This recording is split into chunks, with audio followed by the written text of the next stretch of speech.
जैसे कि last video में आपने देखा, मैंने आपको मीन सिखाया था। मीन कौन से मेथड से? एज्यूम मीन मेथड से। आज के वीडियो में हम देखेंगे mean but step deviation method से। पहले दिन पे मैंने आपको बताया था मीन को कैलकुलेट करने के तीन मेथड है। First one is direct method, second one is step assume mean method and last one is step deviation. आज हम स्टेप डेविएशन मेथड सीखेंगे। स्टेप डेविएशन में क्वेश्चन सेम होगा। मैंने जानबूझ के कल वाला ही क्वेश्चन लिया है, कल जो वीडियो में था वही क्वेश्चन लिया है। अब वो क्वेश्चन होने के वजह से आप देखोगे तो आपका आंसर भी क्या आएगा, सेम आएगा। अब हम बात करते हैं, कल हमारा जो क्वेश्चन था ये था क्लास 10 to 25, 25 to 40, 40 to 55। आप चेक कर सकते हो कि इनमें जो गैप आ रहा है वो 15 का है। फ्रीक्वेंसी भी दी गई है। ये दो कॉलम हमेशा आपको क्वेश्चन में दिए जाएंगे। अब हमें क्या करना है, किसी भी मेथड से अगर आपको करना है तो मैंने कल भी आपको वीडियो में बताया था मिड वैल्यू कंपलसरी होनी चाहिए। अब मिड वैल्यू की बात करें तो मिड वैल्यू कैसे फाइंड आउट करेंगे? हमने लास्ट लेक्चर में देखा था 10 और 25 का टोटल करो। 10 और 25, तो 10 plus 25 equal to 35 divided by 2, तो मिड वैल्यू आ जाएगी 17.5। नेक्स्ट 25 और 40 का टोटल किया 65, उसे डिवाइड करो आ जाएगी 32.5। फिर मैंने आपको बताया था गैप चेक कर लो, सब में गैप इक्वल है, 15 का गैप है। तो मिड वैल्यू को भी 15 इंक्रीज करते जाओ, जैसे 17.5, 32.5, 47.5। आपको फिर से वर्किंग करने की जरूरत नहीं पड़ेगी। तो मिड वैल्यू आ गई। अब यहां से पॉइंट चेंज होती है। अगर आप डायरेक्ट मेथड करना चाहते हो तो कल मैंने बताया था एफ आई एक्स आई का मल्टीप्लाई होगा, एफ आई एक्स आई हो जाएगा। अगर आप एज्यूम मीन मेथड करना चाहते हो तो एज्यूम मीन मेथड में कल हमने एक फाइंड आउट किया था डी आई। सेम प्रोसेस से हमें स्टेप डेविएशन मेथड है। देखो स्टेप डेविएशन में हमें फाइंड आउट करना पड़ता है यू आई। अब यू आई कैसे मिलता है? यू आई के लिए हमारा होता है X I minus A divided by H. X I, ये आपकी एक्स आई है। ए जो आप एज्यूम करना चाहो, कल के तरह मैं आज भी ऐसा ही कहूंगा कि आपको एज्यूम जो मर्जी हो कर सकते हो। मैं सबसे छोटी वैल्यू एज्यूम करता हूं।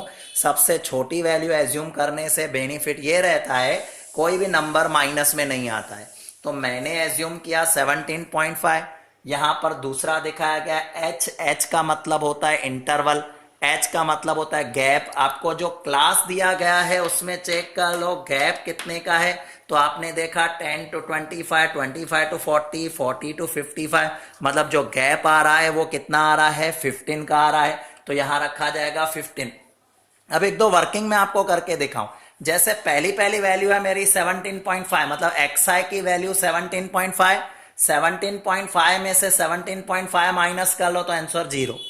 Second value is 32.5। तो जैसे ही मैंने 32.5 में से 17.5 माइनस किया तो मेरा आंसर, जैसे कि 32.5 में से अगर मैं माइनस करता हूं 17.5 और उसे डिवाइड करता हूं 15 से, तो 32.5 में से 17.5 माइनस करो तो 15 आएगा। 15 को 15 से डिवाइड करोगे 1 आ जाएगा। सेम वे में 47.5 में से 17.5 माइनस करो तो 30 रहेगा, और 30 को 15 से डिवाइड करो तो 2। ऐसे सम्स में आपको ज्यादा वर्किंग करने की जरूरत नहीं, सीधे सीधे नंबर आते जाएंगे। 0, 1, 2, 3, 4, 5 जितने भी नंबर होंगे आप करके भी देखोगे तो भी ये नंबर आएंगे, और अगर आप डायरेक्ट एक दो वैल्यू फाइंड आउट करके रख दोगे तो भी आ जाएगा। तभी इस मेथड को सबसे इजीएस्ट मेथड कहा जाता है। तो यू आई मिल गया आपको। अब आपको यू आई का एफ आई के साथ मल्टीप्लाई करना है। तो यू आई एफ आई कैसे होगा? 2 को 0 से किया 0, 3 को 1 से किया 3, 7 2 14, 6 को 3 से करेंगे 18। इस तरीके से हमें क्या मिलेगा? F I U I. F I U I का जब हम टोटल करेंगे तो उसको टोटल का नाम आएगा सिग्मा एफ आई यू आई, जो 89 आ रहा है। अब हम आते हैं फॉर्मूला पे। अब अगर हम देखें मीन की फॉर्मूला कैसी है, एक्स बार इक्वल टू ए मतलब जो हमने एज्यूम किया था, एफ आई यू आई का टोटल जो हमें ऑलरेडी मिल गया, एन का मतलब होता है, मैंने आपको बताया फ्रीक्वेंसी का टोटल। कल हमने देखा था फ्रीक्वेंसी का टोटल, सेम जो आपने कल मेथड किया था उसी मेथड से किया। तो एन आपका 30 है, तो फ्रीक्वेंसी का टोटल मैंने दिखा दिया 30। अब लगानी है मुझे टेबल। 15 की टेबल अगर मैं लगा रहा हूं, 30 को यहां पर 2 टाइम लग रही है।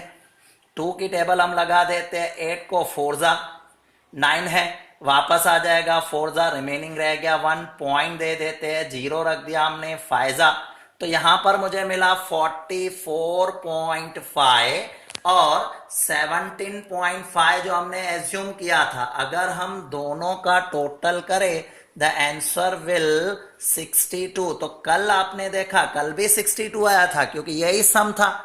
तो एक बात हम ऐसे प्रूव कर सकते हैं कि अगर आप डायरेक्ट मेथड से करो, स्टेप डेविएशन से करो या एज्यूम मीन से करो, तीनों के तीनों मेथड से आपका आंसर सेम ही रहेगा। आगे मैं क्या करने वाला हूं, एक सम ले रहा हूं, उसी सम में डायरेक्ट मेथड भी करने वाला हूं, स्टेप डेविएशन भी करने वाला हूं, एज्यूमिंग भी करने वाला हूं। एक ही सम के तीनों मेथड आपको दिखा देता हूं, जिस तीनों मेथड में आप देखोगे आपका आंसर क्या रहेगा, सेम रहेगा। तो आते हैं हम उस सम पर।